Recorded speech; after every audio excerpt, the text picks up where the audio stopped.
very much for your professionalism. The gentlelady from Iowa, the Thank floor you, is Mr. yours. Chairman. I find it curious, and I appreciate the chairman and the ranking member for holding this hearing today, but how some of my colleagues gloss over the fact that taxpayers were on the hook for billions and billions of dollars in soft-sided facilities to deal with a raging border crisis, which we have now reversed course on over the last 4 years. We are fixing the problems that were created by the previous administration. I want to thank our witnesses for being here today.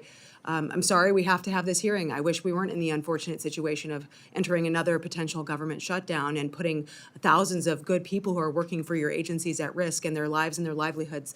Yolanda, thank you for traveling here. It's nice to see you, and I fly through the airport. CID is my home turf, and I appreciate the great work that you and your entire team have done. You're so professional.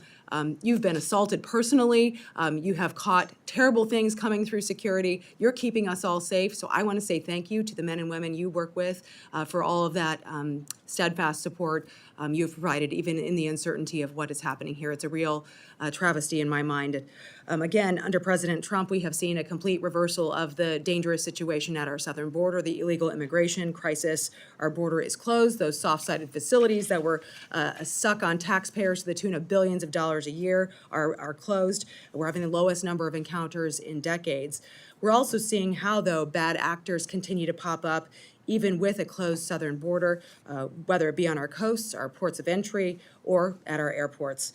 So from the Coast Guard to TSA to CISA, these officers are showing up at work, our Secret Service agents, our FEMA employees, every single day they're showing up at work to do this job while going unpaid for weeks on end. And I'm sure there's incredible unease and uncertainty amongst your staff as we head into Friday. And for that, I am sorry. We are trying to fix this problem here today. So, Ms. McNeil, I just want to talk first about TSA.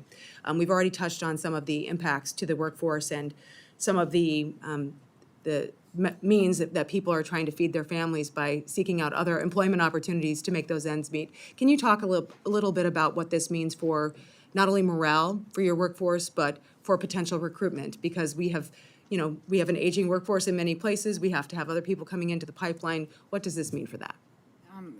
Thank you, Congresswoman. As I stated earlier, we are seeing a higher attrition rate in the October to November time period last year as compared to that same time period the year before, a 25% increase. So that is a significant impact on our workforce. We do hear regularly, I do in my conversations with the frontline workforce, as does my TSA leadership, about the strain that this poses on them and how it is that they can go home and justify staying in a job where they might not be paid for 6 weeks. They have families to care for. And just yesterday, we were talking with the officers who are sitting behind me, and one of them mentioned that a passenger came through the airport and shared with him that they had been considering joining the TSA, but could not make that decision because of the uncertainties in budgeting for the agency. So it is affecting recruitment as we speak, that uncertainty. You talk about the impact on our national security posture. You said, that the government shuts down, cyber threats do not. That was a line that I will certainly take away from this hearing. And with the rise of China's use of cyber warfare, obviously CISA is just an incredible part of our firewall, such a key force in being able to keep our networks and the connected infrastructure safe. So can you describe the impact of a shutdown on your operations and the ability to maintain those routine cybersecurity measures that we rely on not only at the federal level, but with our state and local partners like in Iowa? Yeah, Congresswoman, thank you. I think, like I said before, our activities will be strictly limited to protecting life and property. But we will do everything we can to meet the mission during a shutdown. We will have about 35 to 40% of our staff, about 900 people who will be working without pay. And uncertainty and those missed paychecks are a serious hardship. We have a dedicated and amazing staff that works 24/7 and obstructing some of those nation-state adversities that we have. These impacts are not something that we take lightly, and the longer a shutdown drags on, the less sustainable it becomes for our dedicated employees and their families. Certainly a great impact there. And then I want to move to FEMA because in Iowa, we have a lot of severe weather. We have seen firsthand, we had the costliest thunderstorm in U.S. history come through about 6 years ago to rate to $11 billion in damage.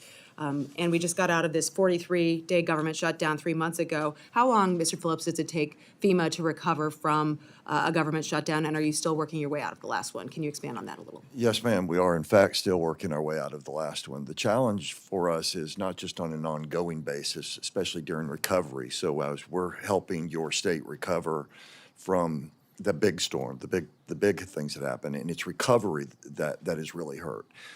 Emergencies and response, so when it's really going down and we show up and our teams show up and we partner with the states, we support the states, that will continue, but the challenge is, you know, especially as it relates to the DRF and money and how we process, it's the processing of that going forward that's really going to be hurt. And so I believe that the most important thing as it relates to the lapse from our perspective is not our ability to respond in the emergency, it's our ability to adequately support the states during recovery. With that said, ma'am, I've heard a lot about President Trump and Secretary Noem today. This is not the secretary that I met during the winter storm. This is a secretary who showed up. She was there with us sometimes through the night. She stayed, she worked with us, she cared about people. She and I had a conversation about leading with your heart, doing good, and helping people. And that's the Secretary Noem that I know, and I'm not sure, you know, where the rest of this is coming from, but I've had the great fortune in my career to work for a lot of great leaders. Secretary Noem is a great leader, and I have no way to associate some of the comments I've heard with Secretary Noem. Well, thank you very much for all of your service. You're doing a great job leading through a very tumultuous time, and I appreciate it. Thank you for answering our questions today. Mr. Chairman, I yield back.